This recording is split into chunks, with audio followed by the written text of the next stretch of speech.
Hello, beautiful people, and welcome to another installment of Coffee Chats. Holy smokes, it's been a minute. Wow. Well, it's just so incredible to see you guys. It's been quite the summer. And thank you so much for your patience with us on our little hiatus. But you gotta do some R&R. Little summer vacay, But ultimately, thanks for joining us in this space once again. We have an incredible conversation today with two of our authors who are just now publishing in September/October. And this discussion is going to be about how to use words to unite people, because oftentimes we forget that as we're reading a book, we might enjoy it, but oftentimes it also draws us towards being participants in positive change. And these authors in particular have books and messages that really coincide with that. So, before we officially get started, Mackenzie and I have some lovely beverages that we'd love to share with you guys before our conversation kicks off. So would you like to go first, Mackenzie? Yes, this coffee chat is brought to you by coffee. I have my little French press here. I was like, it's getting sleepy time, afternoon, after lunch. You're like, I need to rally. I'm going to actually drink coffee for the coffee chat today. And I have some English afternoon tea. So we're both very much in line with. I'd also like to show off my mug that Kyra bought me for my birthday one year. It says boss lady on it. And it matches her perfectly because she is in fact a boss lady. All right, beautiful people. So without further ado, dramatic drum roll, please. Let's bring on our guest for today. Aloha. Hi. Hi, Ava. Hi, Lola. Would you two like to introduce yourselves? Let's start with Lola. Hi, everyone. Nice to be here. My name is Lola Adeyemo. I'm based out of San Diego, California, and I'm excited to be here today. Yay. Hi, everyone. I'm Ava Lorelei Deakin. I am a high school student, upcoming author, and disability rights advocate, and I am thrilled to be here. Yay! Wonderful introductions. So for our first question today, both of your books really help inspire and activate conversations. So who inspired you to take the questions that you wanted to explore and write this book?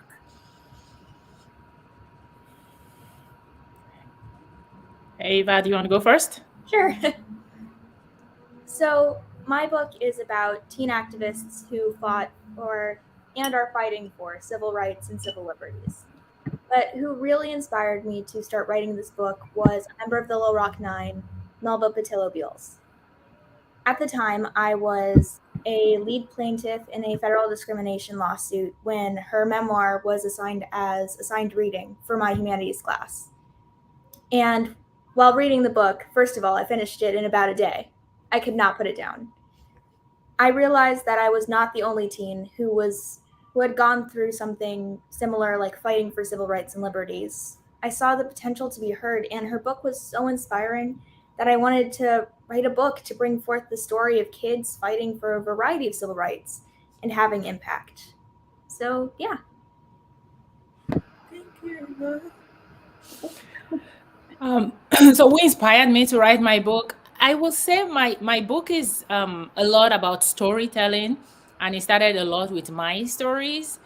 So I would say who inspired me, even though he's no more on this earth, is my dad, my late dad, because thoughts of times with him, lessons from him, and the way he inspired me growing up to ask questions, right? If there's something I want to know, like find out. If you don't know the answer to something, find it out. And if you notice something is wrong, do something about it or speak up about it. So I would say my dad. Those are both beautiful examples of inspiration. And it's amazing where we get our inspiration from. So do you have a follow-up question, Kyra? I don't mean to interrupt you. Oh, no. I think I'll actually save the follow-up question I have for later. Okay. Well, so the question that I have for both of you is, how has the book writing process helped you refine your message / your platform? Ava, I can already tell you've been practicing, talking about these questions. So I'm interested to hear about your journey in particular too. 100%. You are right. I did prepare quite extensively. I would say that the book writing process has given me space for introspection on my journey as I'm just starting to fight for civil rights and civil liberties, and also gave me the space to figure out how my story connected to others. And it also gave me hope for the future, inspiring me to reach out and help others a lot more. That's awesome. Yeah, and being great at public speaking is a definite thing that will assist you in advocating for others down the road. So that must have been quite the journey as well. Yeah, thank you. So how has the book writing process helped me refine my message and my platform? I think the book writing process started a new message and platform for me. So I actually just launched a new nonprofit inspired by the book. I saw that on LinkedIn. That's so cool. And it's scary because, I just wanted to find out what was going on. I had questions. And I'm a doctoral student. This topic was something I was thinking of exploring as part of a doctoral research when I started. And then I ended up finding out that my program had strict rules about what I could do for my dissertation. So I ended up exploring it as a book. And then in the process of writing the book, I realized what I wanted to do with the book was raise awareness of an issue. But then what happens after that? Right? I'm talking about a problem. I'm talking about an issue. Beyond the book, there needs to be some action. And that has helped me to refine. This is the problem. This is what I'm centering with my nonprofit. This is who I want to help. This is how that problem can be solved. Well, that actually is an excellent segue to a question that we have later on. But interestingly, both of you have talked about how you want your books to inspire action, but oftentimes, before that action can take place, communities need to have discussions on what actions are best to take. So, because your book is meant to start meaningful conversations, what is one question that you want to help your audience explore through your writing? Sure. I would say that I definitely want my audience to explore the questions of what's next in fighting for your rights. And also, how do our individual journeys connect to each other and build on each other to create a society where we all can live comfortably? We're stronger together at the end of the day. And I think that coming together to discuss a question like that would be ideal. Yeah, so for me, I think what I want my audience to explore is how is my identity, intersections, how am I being authentic, true to myself. I want people to explore their individual identities. And then beyond that, this is in the realm of the corporate workplace. How can I thrive at work? What are the areas that I'm holding myself back? But then what are the solutions for me to thrive in the corporate workplace? Regardless of what those intersections are, right? Mine, I really centered the immigrant experience, but it could work for anybody else, whatever your identities, intersections are, and that you're holding yourself back. How can I go forward in the workplace and grow in my career? I want to tack on a question to this one and ask the question why we want people to be asking themselves this question, right? What is the impact of having people read your book and then ask themselves the questions that both of you just described? Yeah, I think the impact would be, that's a really good question. I got to think about that for a second. Yeah, and I can get you started. I think, why do we want them to do that? For my book is, there's all this conversation. So I'm a diversity, equity, and inclusion specialist. I work with companies around building inclusive workplaces. And one of the questions that somebody asked me a couple of months ago, well, why are you still focused on these communities, this population? You are not there anymore. You're an entrepreneur now. And I was like, well, because it's about the people for me. I love to help people ensure that you're not stuck. Don't feel stuck or don't feel like you don't have any option. You know, if you choose to stay, make sure you're staying for you. So I want people to know that they have choices, they have options, and to be able to be the best of themselves and make the decisions that are best for them regarding their career, especially. Yeah, definitely. And I would say that the reason we would want our audiences to be asking what's next and how do our journeys connect is that so that there are so many voices at the table and that we can really understand and figure out how to navigate this wild world we live in to make it better for all of us. Improving people's lives, that's a noble pursuit to both of you. Absolutely. And giving people or helping people feel empowered to improve their own lives and communities is commendable as well. I do have one quick follow-up question before we move on. It kind of builds off of the first question about who inspired you to write this book. But what is it about a book that cemented aspects of this for you guys? Like, why a book? In theory, you could have launched just the website, not a book. In theory, you could have just done a string of public speaking. There are a lot of different ways you can build a platform. Is there something contained about a book that made it extra compelling? I'll say maybe Kyra will answer that one for us, because I didn't know I was going to write a book. This journey has been crazy. I didn't set out to write a book. I didn't think I would be the kind of person to write a book. And but I think the process of writing the book has helped the message shape. And I think that if anybody sits with the book, there's a huge opportunity to gain from, you know, multiple months of research, different people's perspective. So you have it in your hand. You can leverage it right there, and it's all in the space before you explore with a group or with other platforms. Yeah, 100%. I went through something similar. I'm in high school. I didn't start out with, I'm going to write a book. And I've always loved books. But the books I've aspired to write, at least from my reading tastes, have been more along the lines of Percy Jackson. That sort of thing. But I remember when the lawsuit had just finished where I was fighting for disability rights. And I remembered what had set me on this journey, Melba Patillo's book. And, you know, I remember like dredging it out of my middle school reading stack that I kept in case I wanted to read it again. And just holding in my hands and feeling like it was right. And that there was something about a book that you can take it with you. You can annotate it.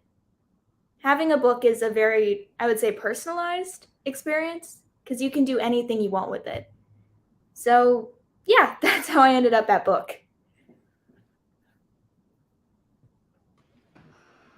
It's just excellently framed. It's something that you said earlier, Ava, and something that you also expounded upon, Lola, in terms of resonating with different communities, and with Ava saying that there are so many different voices at the table to mobilize for exchange. With so many diverse communities engaging with you, like now your book is out in the world and different people are going to receive this book. Your book is going to operate in different spaces. What do you do, or what do you hope to do to make sure they all feel heard?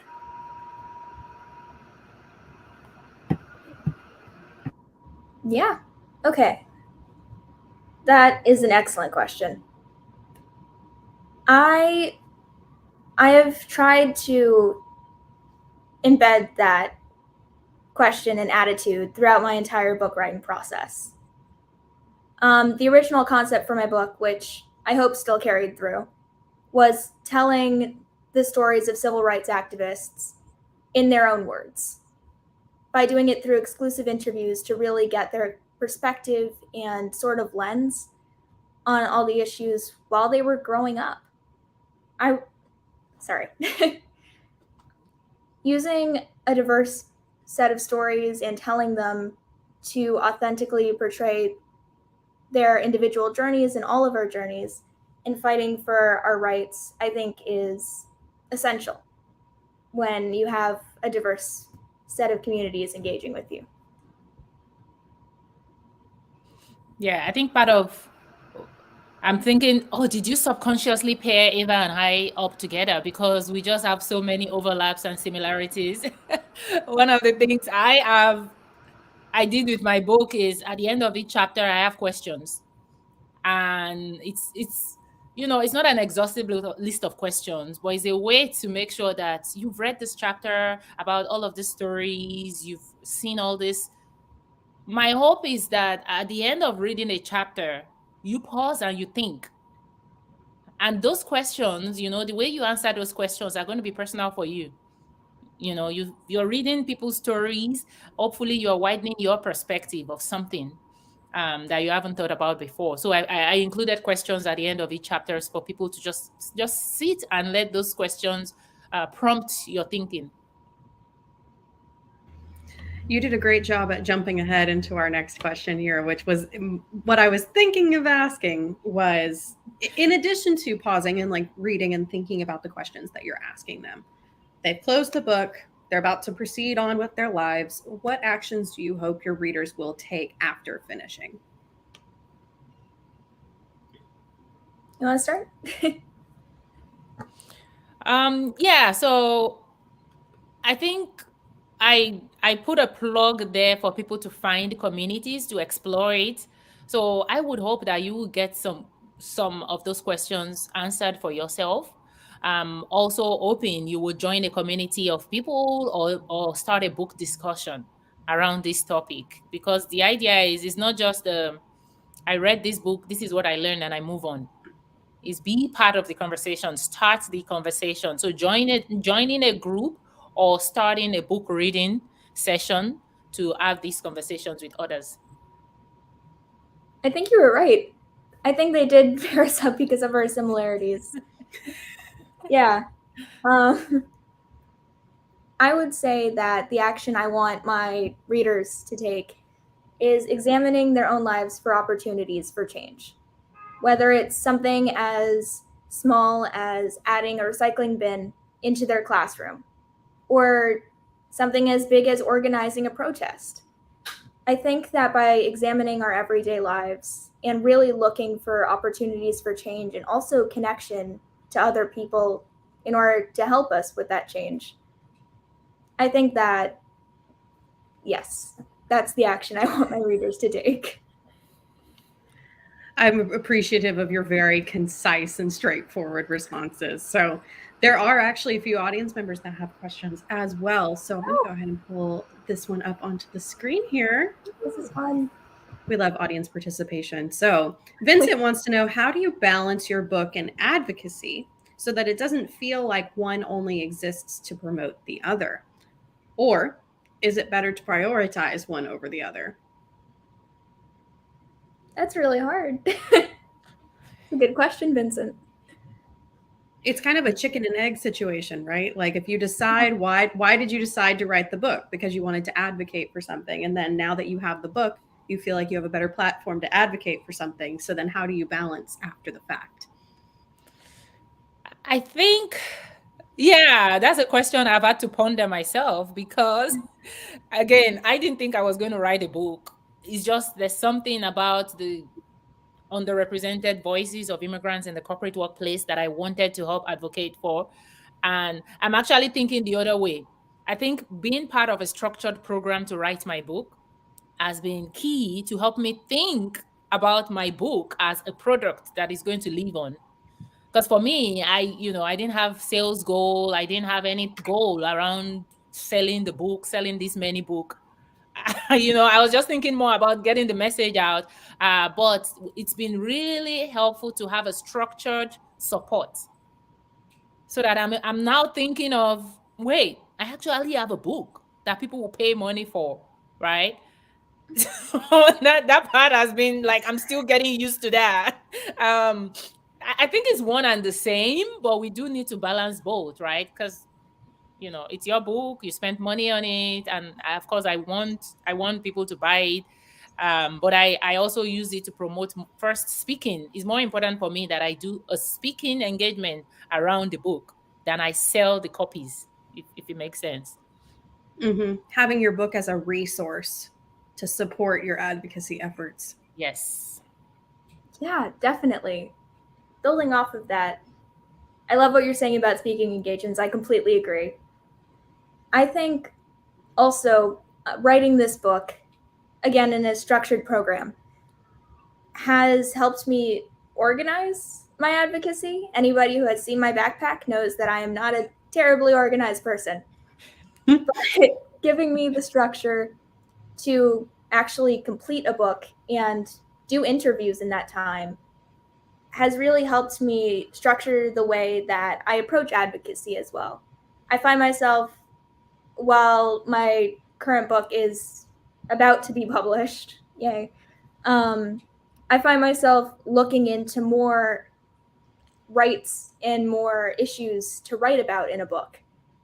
So the more that I get into advocacy, the more that I want to write a book. So it's kind of just, it's a cycle. And having a book there gives me permission to go on a deep dive on all the things. So all the things, all the rights and issues that I'm interested in while balancing my school schedule. Balance, key. What a word. What a word indeed. I actually have a follow-up question for you. Actually, Mackenzie and I have a follow-up line of inquiry that has sort of like budded throughout this conversation. So it's interesting how you both sort of talked about speaking engagements and how your book has become a resource to help sort of further your advocacy. Something that we talk about within the context of the structured program you guys just mentioned is sort of the distinction between a book-centric platform and an author-centric platform. Because you two are both advocates, you like arguably like that your platforms lend themselves to being more author-centric, not in the sense that you're like selfish or like anything like that. It's more like it's about you utilizing your voice and fronting with the opportunities to entering into like your expertise in a space beyond the book, whereas book-centric platforms are more about here's the book, here's the world of the book. I guess you could ask me questions about it, but your main source of engagement is at the book level. And so since you guys are utilizing aspects of your book and sort of infusing that into your broader platform as advocates, how has that, one, shaped how you see yourself as an author, and two, shaped how you build your networks towards making this positive change possible? It's kind of a two-pronged question. It's a long question. Yeah, a lot of context. Yeah, because I feel like the question you're asking, like I'm still trying to figure it out. Yeah. Because one of the things I was thinking when everybody was talking about a book page is I kept struggling with that. I was like, I don't really want a book page. And so I ended up waiting. I spent a couple of weeks. I finally have my nonprofit page, which has a book section. And, it's like, it's got the author section. Because for me, I was like, what do I really want to present? I think it's the advocacy, the work is what I want people to see front and center. And then the book is a resource for them, but I also want to provide more resources. So I had to struggle with that. I'm still working through that. It's like, well, what am I leading with? And then what am I providing to support what I'm leading with, which is inclusion. Inclusion, belong, and thrive is what I had as my two words for my nonprofit, is helping, employees belong in the workplace and thrive in the workplace. Mm-hmm. And then the book is a resource. Yeah, definitely. See, I'm pretty shy, especially online. So I have tended to lean more towards a book-centric author page. My all my handles still have my name on it, but I find myself much more attracted to posting updates about the book and the insights that I'm gaining from the interviews I'm doing, instead of focusing on me as an author just from a personality standpoint. And I would also say that I really value sharing insights that I have gained from the interviews, that's the word, because the message of my book is so focused on connection and finding understanding. I find that my shy personality and also the area of my book lends itself to that. Yeah. Different strokes for different folks. It's all effective. Well, Yeah, thank you both so much. Oh yeah, go for it. Sorry, I was just thinking about what Ava is saying, and I guess it does make sense, because that's why these questions are things that we have to answer by ourselves.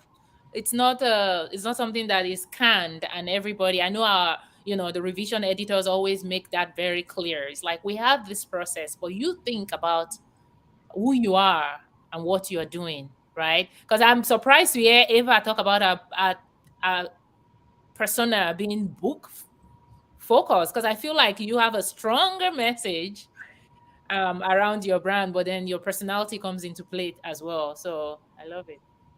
Lola, you're killing me. You're so fantastic at jumping ahead to the next question, because that fits so well into my final question, which is just like, what are your parting words of wisdom with regards to everything we've talked about for authors? Because those are the primary people that usually watch our chats, are authors or aspiring authors looking to understand these things for themselves as well.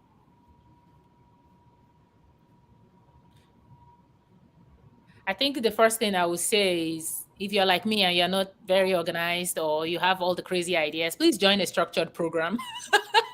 I don't think I would have ever written this book if I didn't have deadlines and people saying you can do this, people providing feedback along the way. Is know yourself. If you really want to get something out, support is very important. And then I would say continuing to think about the why, even when you don't have a clue how you're going to do it. Because for my book, I got stuck a couple of times where I almost gave up before the manuscript. Like, what the heck am I trying to do? I don't know. I have all these interviews and I can't see the thread. How do I pull it together?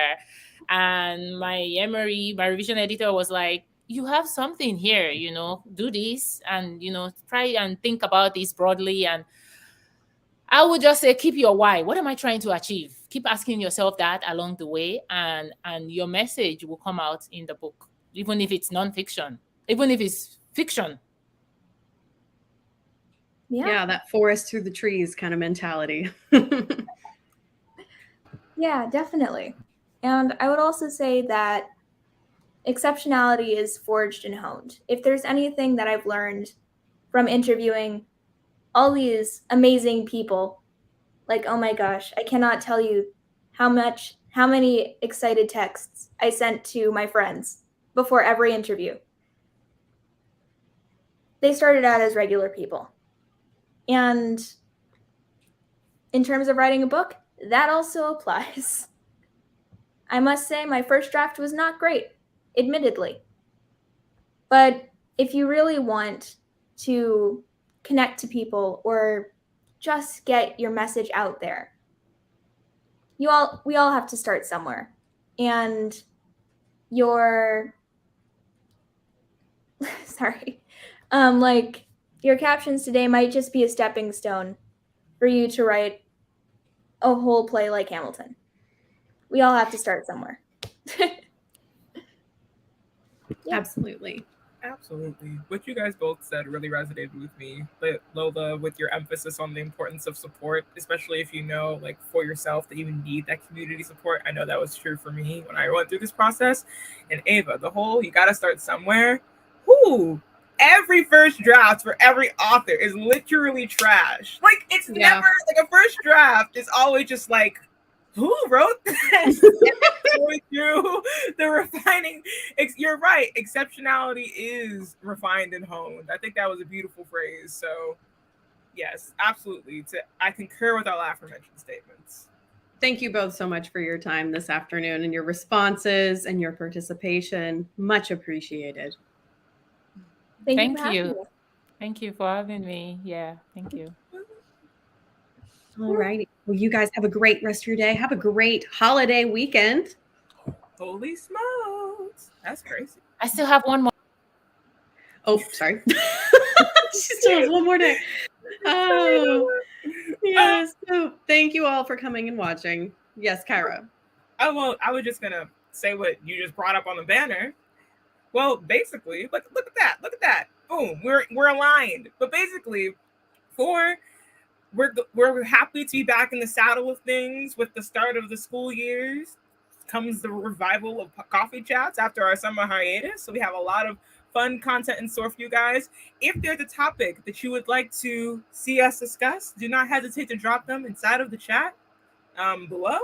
And if you guys have any desire to interact with us, I'm a little biased, but I think we're pretty fantastic. So you can reach out to us at via Instagram at author M Finklea or at Kyra Ann Wrights. We could also reach out to us via Instagram on our manuscripts page. And so we're just so grateful for you guys. We're grateful for the space. It's always a fun time. And always remember to bring your beverage of choice. We'll see you next time.